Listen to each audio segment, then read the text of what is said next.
Hello, I'm Ciarán Lynch and welcome to OviCast, the Teagasc Sheep podcast. Each episode will bring you latest insights, advice and technical updates for the sheep industry. Now 2022 certainly poses challenges and we're going to take a look back at it in this week's episode, and I'm joined by sheep specialists Michael Gottstein and Damian Costello. We start off with Michael looking back at 2022 and some of the challenges posed. We discuss how some farms are better able to adapt to these challenges and what made the systems more resilient. Damian discusses some of the key tasks that need to be completed in early 2023 to set farms up for the coming season. Both Michael and Damian finished the episode encouraging producers to seek out advice where needed to help the farm business during the coming season. Look, it's been a very interesting 12 months. It's been a challenging 12 months. We've seen a lot of external challenges in the system. We've seen input costs rise significantly right across the board. It's also been a year where we've seen new schemes coming in and different opportunities in the sheep sector. It's perhaps a good time maybe to reflect back on the last 12 months. And Michael, I might start with you first. Like, we've seen the external challenges. There's been internal challenges on farms as well, depending on the part of the country you've been in with drought and different things. If the local farms that were better able to deal with some of those challenges, more resilient farms, what do you think the couple of things that differentiates them that handled the last 12 months better? You know, this year that gone by, we would have seen very strong lamb prices again, similar to 2022, maybe not as high as some people wanted them to be. But certainly, I suppose what we did see is a huge increase in input costs, and in particular, fertilizer, animal feed, fuel, diesel, and things like that, electricity, and those were contractor costs, and obviously. And plastic kind of came on from those increased energy costs. So, look, it's been a somewhat difficult year from that point of view in terms of input costs, and I suppose the people that are best able to weather that are people who have built some level of resilience into their system. So, I suppose just in terms of the kind of key areas and people, I suppose, who are probably best placed to manage that would be, number first, I suppose, people with a very good breeding program. You know, a well-defined breeding program aimed at producing, productive sheep. So we'll say ewes that are more prolific have more lambs, wean more lambs, but are also good at rearing those lambs. You know, flocks that had a consistent breeding program and replacement policy, even in terms of numbers, and were able to basically get rid of non-productive ewes, because we had very, very strong ewe prices in the last couple of years. So they got rid of the problem ewe. So every sheep that was on the farm was a productive, or almost all of them were productive, or more productive, I suppose. And that's very important, I suppose, in terms of reducing our cost of production, because it costs as much to keep a non-productive ewe as it does a productive ewe. The next area then, I suppose, which was where we saw the biggest price increase of them all, was on the fertilizer side of things. So, you know, we need fertilizer to grow grass, to grow silage, to keep up our soil fertility. And I suppose, again, the people who were best placed here were people who had invested in that area in the past. So people who had spent money on lime and had soils with good pH. So we know that the pH is one of the, first limiting factors in terms of driving grass growth. So in suboptimal pH soils. So people who had spent the money in lime over the last number of years, lime is something that it takes a while to get it out and build it up. And also the whole area of P's and K's, people who had invested in building up the P and K profiles in their swards, they were better placed to make do with a lot less fertilizer, to take P and K holidays, and will have grown as much grass as they possibly could with less nitrogen, because everything else was kind of in balance. Also, I suppose farmers who have reseeded in the past, who had more productive swards, and in particular, people who invested in clover. So we know that clover supplies nitrogen. Basically, it takes the nitrogen out of the air, fixes it into a form of nitrate that the grass can utilize, and it's free fertilizer. Okay, it takes a little bit of management to manage it and to make sure it stays there. But certainly people who were well down that road were more resilient in terms of the impact that fertilizer price increases would have had on them. And then I suppose the next area that is very, very important, and that we see, a need for improvement on a lot of farms, Ciarán, would be the whole area about infrastructure, in particular around fencing. People who had their grassland areas well set up, that they were able to control stock, move stock around, manage the grass quality as best they could. So in terms of if paddocks were going too strong, they were in a position to be able to skip them, take them out of silage, have a leader or follower system where lambs were going ahead maybe, and the ewes were running behind them, cleaning up. I suppose in those situations, those people would have been, again, less affected by the input costs rises, because they would have been able to grow more grass with less by making use of that infrastructure that they had. That doesn't mean that they're not affected by it, I suppose, but they're less affected. The investment end of it is something we spoke about at the beginning of the year. There's good investments, there's maybe some more questionable ones, but there's investments where you get a quick payback on your money. Like you touched on some of them there, the lime, the soil fertility, the infrastructure. They're a rapid payment back. Even in times when money is tight, you get paid for them within that season. There's still something really that we aren't probably looking at enough on sheep farms.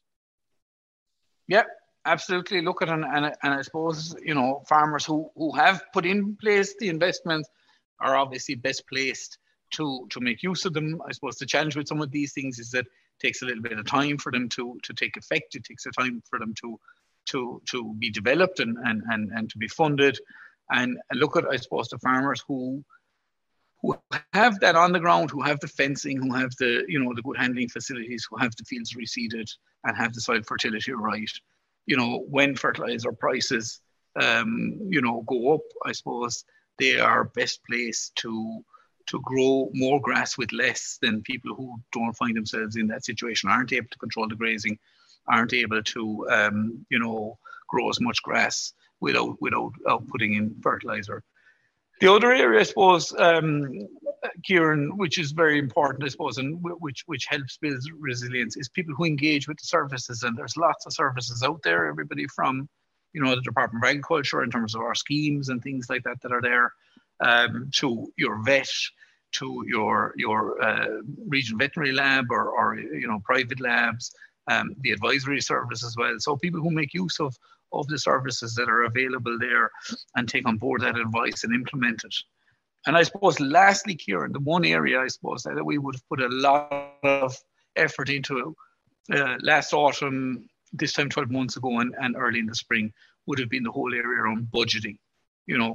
People who would have put in place a budget, in particular fertilizer budgets, and maybe feed budgets, to see, what could they afford and how best would that money be spent. Okay, so take for example a farmer who normally was spending 6,000 or 7,000 euros on fertilizer in a year. The same fertilizer was probably costing very, very close to kind of 16,000, 17,000 in the year gone by. So that was a big price increase, and obviously a lot of farms weren't able to shoulder that cost, and most farms didn't. We see that from the National Farm Survey. Fertilizer usage was significantly down on sheep farms. So the people who basically decided, okay, this is how much money I have and how best do I spend that, were probably people who were most resilient in terms of the impact that fertilizer cost increase was going to have on their farm, and still being able to grow as much grass as possible. Michael, this is something we discussed before, and even the exercise of actually sitting down and looking where the money is spent, how much you're spending, and maybe cutting back in certain areas. I think it'd be fair to say we didn't see as big a drop off in production as we might have expected. Some of that usage mightn't necessarily always be necessary. Yeah, look, I think you're very correct. And we had, I suppose, also a very kind spring, and we had a good bit of fodder left over on a lot of farms. So, we were somewhat lucky as well, I suppose, with the weather, but certainly an awful lot of people, in particular people who were well set up, actually realized that they were able to, with management and, better use of paddocks and fencing and taking out paddocks that were going too strong, were actually able to grow an awful lot of grass with a lot less fertilizer than they heretofore would have thought that they could do. So people, there was a good bit of learning there as well. And I suppose look at the other area that we did see is a reduced feed usage. So okay, there was quite a bit of extra feed usage up until in the first half of the year, but certainly in the second half of the year, feed usage declined significantly on sheep farms. Those are National Farm Survey figures. And some people were able to maintain drafting rates, and by managing grass better and parasite control and all of those different types of things. And for some people, it just ended up that lambs didn't thrive as well, and they ended up with lighter lambs, poor performance. And I suppose that's not what resilience is about. That's basically people who took a hit by virtue of the fact that they didn't buy the meal, but also lost significantly in terms of animal performance. And I suppose that's what we were trying to avoid, like by putting in place budgets and things like that. I think if I stand back and look at this, one of the differences we've seen too is probably how, and you've touched on this a number of times, Mike, how do you react to the different challenges? And Damian, I might bring you in at this point. Like, look, we're then the 1 year, we're kind of heading into the start for another one, and it's a busy time on farms. If we're to look at maybe what are the couple of things we can do now to set ourselves up better for next year. Like, we have a couple of key things coming up, scanning and other ways coming up. How do we go about setting ourselves up better for next year? What are a couple of key tasks? Yeah, exactly, Ciarán. And as Michael mentioned there, I suppose, with maybe less fertilizer applied on a lot of sheep farms in 2022, we're anecdotally hearing, I suppose, that there are farms, we said, that maybe went into the autumn with a little bit less grass covers than they would normally have in a typical year, and maybe finding themselves running short of grass a little bit earlier, maybe having to consider housing. So, if grass supply is not adequate at this time of the year, it's really important to maintain your body condition in mid-pregnancy, particularly if you're having poor weather conditions as well. So, action needs to be taken if the grass supply is not adequate. If ewes that are starting to lose body condition at this stage, they need to be supplemented with forage outdoors or housed fairly soon, and offer them, good quality silage to maintain or even slightly build their body condition. So a good option, I suppose, at this time is to handle your ewes for body condition, separate out the thinner ewes if you don't want to house all your sheep just yet, maybe housing the thinner ewes and giving the best quality silage you have available. And your remaining ewes can be used to clean off any remaining grass that's available. If you have a group of thinner ewes, again, I suppose you can possibly consider as well, there'll be a little bit of a cost to it, but starting to feed concentrates a little bit earlier to this group. And again, look, under no circumstances, we always talk about closing up your paddocks during the autumn, but don't be tempted to go back in and graze paddocks that are already closed, because that grass will be far more valuable to you next spring. You're really trying to reduce some of the problems you're going to hit at lambing time, Damian, by dealing with those thinner ewes at this stage. Absolutely, and as you said there, starting in time is the key, really, before it becomes an issue.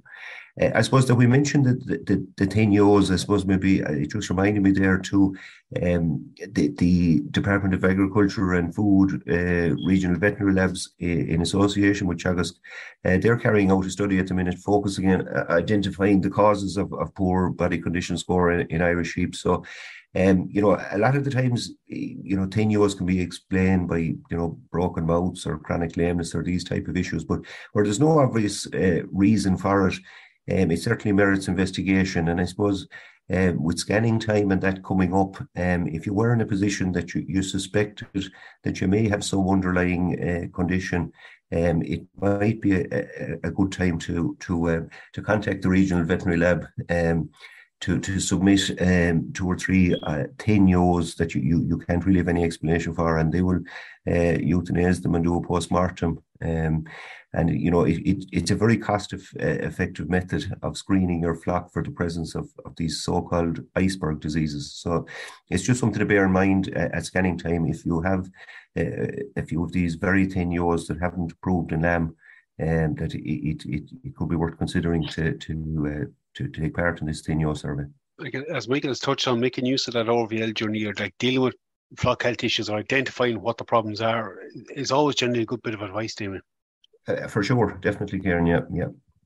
Damian, you touched on the feed there. Like, concentrate costs has gone up a lot.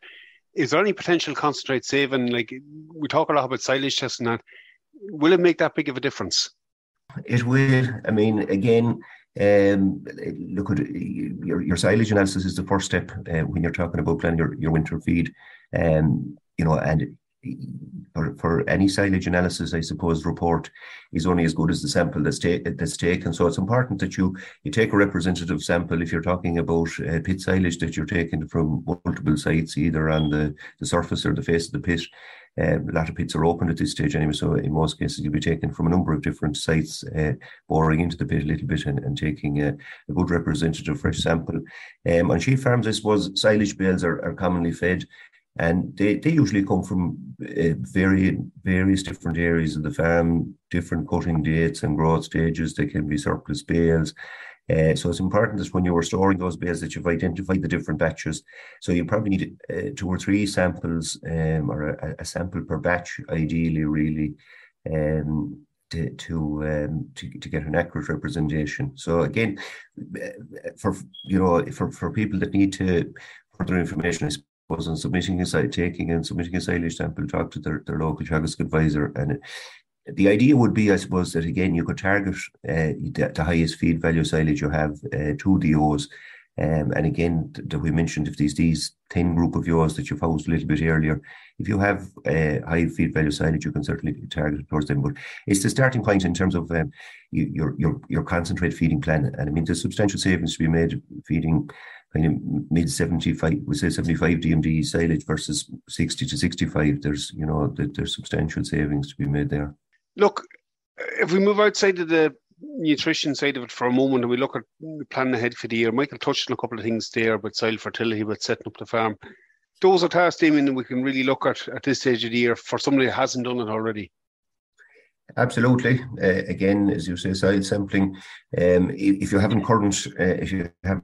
current soil samples, it's a good time of the year to take your soil samples. It's a good few months have passed now since people would have been applying fertilizer or slurry, so you'll get a true reading at this time of the year or early in the new year. Again, if you have current soil samples, having them taken and everything is one thing, but acting on them is another thing. And as Michael mentioned earlier, liming, getting your lime status right is the first step. And again, provided the soil conditions are suitable, early in the new year is an ideal time to get some lime out. And even look, at the end of the year, it's always a good opportunity maybe to look back at the finances, where the costs were in the system. Like Michael mentioned about doing budgets, it's no harm to take a recap of how well the system has performed either. Absolutely, yeah. And again, as always, we say at this time of the year, the Teagasc e-Profit Monitor is a very useful tool in terms of reviewing your performance. And, particularly in the year that's gone where costs of feed and fertilizer have gone up dramatically. So it is a good time. And again, getting that put together and getting the information together for your advisor to input into the system. And again, the more accurately that's done, the more reliable your analysis can be. So, and again, the earlier you get it done in the new year, the better, because it's about acting on it. Then if there's areas such as concentrated feeding or particular areas you need to focus in on reducing your costs, you need that information as soon as you can. It can provide a bit of clarity around some decisions. Sometimes can be a bit eye-opening too, where the money is actually going to in the system. Look, I mentioned at the very top, we've seen a launch of new schemes this year. Certainly some of them are more relevant to sheep producers than others. Sheep Improvement Scheme, Damian, has been one of those. That's right. Yeah, the Sheep Improvement Scheme. I know you've covered it on a previous episode with Michael. The deadline is the 9th of January. And again, the application, there's no paper application for this scheme this time. It must be completed online. It's a new scheme. It's a separate scheme to the sheep welfare scheme. So there's no rollover of applications or anything like that. So a new application is required by everybody. So the deadline, as I said, is the 9th of January. It will come in fast after the Christmas break. Applicants can submit their own on their ag food account if they're familiar with the ag food portal, but their advisor or consultant can also submit on their behalf. So again, look, we'd be encouraging all sheep farmers that it's a payment of €12 per ewe. There's a number of tasks obviously to be undertaken to qualify for the scheme. But again, a lot of these tasks, as we see them, are things that farmers are doing anyway. So if they're getting paid their €12 per ewe for completing work or tasks that they're already doing, I think all sheep farmers should seriously consider getting their application in by the 9th of January deadline. And look, that's going over the next 5 years, so it's going to have an impact on a number of seasons. Look, if we're to maybe just look at what outlook looks like for the coming year, and what opportunities or what some of the challenges on the horizon are, what do you see the biggest areas that are going to affect sheep farmers next year? Michael, I'll throw this one over to you. I suppose we've had a kind of, our people in the economy section have had a look at this, I suppose, Ciarán, and it's called a kind of a situation and outlook conference there that kind of happens where they look at the year gone by, and they also kind of look at the year going forward, and I suppose look at the outlook, I suppose, in terms of the value of lamb and the amount of lamb that farmers sell as a whole. We'd say nationally, it's estimated to be up by about 2%. So a marginal increase in output value predicted. So I suppose that's slightly positive. In terms of cost increases, they're looking at basically around a 1% increase in total costs, but that's I suppose a rise in the price of things, but I suppose and also an increase in input spend of about 4%. So all in all, what it looks like is that kind of a margin will be down about 1%. So not a big change, I suppose, on this year. Still relatively strong output prices, but still very, very high input prices, in particular fertilizer and feed. And I suppose, look at there's a hope that feed prices will start falling or coming back when the next harvest comes about. I think fuel prices also, the thinking on those is that they're going to start easing back a little bit as well, maybe. But certainly, I suppose fertilizer is still going to be very, very challenging. And for people going into the shed this winter, I suppose feed prices are very high, and a lot of ewes going into sheds now and in the coming weeks and month or so will be fed concentrates at a price that is significantly higher than what people have probably ever paid for concentrates. So still challenging times. Input costs still high. I suppose the silver lining on the story is that our output prices, or the value of sheep meat, are still high, maybe not as high as people would like them to be. But I mean, relative to where they were a couple of years ago, they are significantly up. And I suppose we would be in a much more precarious situation if we were looking at kind of 2019, 2020 output prices and 2022 input costs. The situation would be, very, very different. Look, as a challenge in your head, and one thing you did mention there was about engagement and services. So, we can't underestimate the benefit of actually discussing the problems in time, seeking out advice, and maybe just talking through everyone's own farmer situation when they do see problems or bottlenecks occurring on the farm. Yeah, and a new pair of eyes around the place is always, will pick up ideas and ways to do things better, more effectively, cheaper. And that's not just your advisor. It could be somebody from your local merchant or your co-op. It could be your vet. It could, there's lots of people out there. Your accountant, having a look at your accounts and maybe making suggestions based on where you have been heretofore.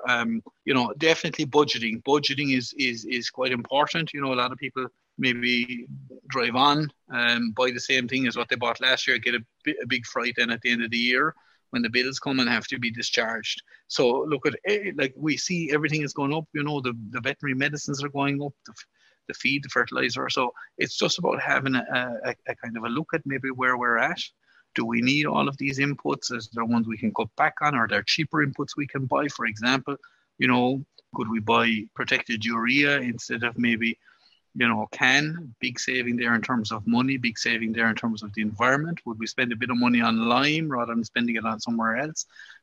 Big savings there in terms of extra grass being grown by that lime. If we spend a bit of money on a bit of wire, maybe, instead of spending it on concentrate feed and manage our grass better, would we finish lambs, off grass with less meal going into them? John Doyle, who used to be a participant in our Better Farm program from down in Wexford, he famously coined the phrase that he never thought that you could grow grass with wire. And what he was getting at really is that once he started splitting up his grazing area, he was growing twice as much grass just by preventing the sheep from going back in and grazing over the areas that they'd already grazed and being able to better manage that area. So there are options out there. There's nobody, I suppose, that can't make some improvements. And I suppose for the coming year, it's not a doom and gloom story. It's as challenging, I suppose, as this year was in terms of input prices. And I suppose it's up to people to see where they can make savings. And then on the output side, maybe to look and see how can they maximize the value of what they're selling. So if that's people selling store lambs, how can they present them better, maybe have them a little bit heavier by managing the grass a bit better and things like that, managing your nutrition better in late pregnancy. For lowland farmers, it's maybe, finishing more lambs off grass, maybe taking them to a little bit of a higher weight or whatever. So there are options there that people need to look at. Maybe making better quality silage and reducing the amount of meal we have to feed. So there's lots of options out there. There's no magic bullet that's going to make it, make these input prices drop drastically. But there are options for people, and there's lots of help out there. We certainly, Ciarán will be doing an awful lot in the Teagasc area in terms of we have upcoming conferences, we have webinars, we have your weekly podcast, we have the newsletters. We have our Teagasc Daily, and all of those outputs give people timely technical advice, tips and tricks as how to do things better and cheaper and more efficiently. Yeah, just to add to that, Ciarán, as Michael said there, people should avail of these events when they're particularly when they're in their area, and not to be afraid to come up and chat to us and talk to us, and hopefully we'll be in a position to guide you on whatever issues you might have on your farm. Gentlemen, look, thanks very much for your time. Busy year ahead for us all, I think, and we're looking forward to it. Thanks again for coming on with me today. Thanks, Ciarán. Thank you. Okay, we're going to leave it there for this week's episode. Again, for any updates from our sheep program, keep an eye on our Twitter page at Teagasc Sheep. I'm Ciarán Lynch. Thanks for joining us. Don't forget to like, subscribe, and tune in to future episodes.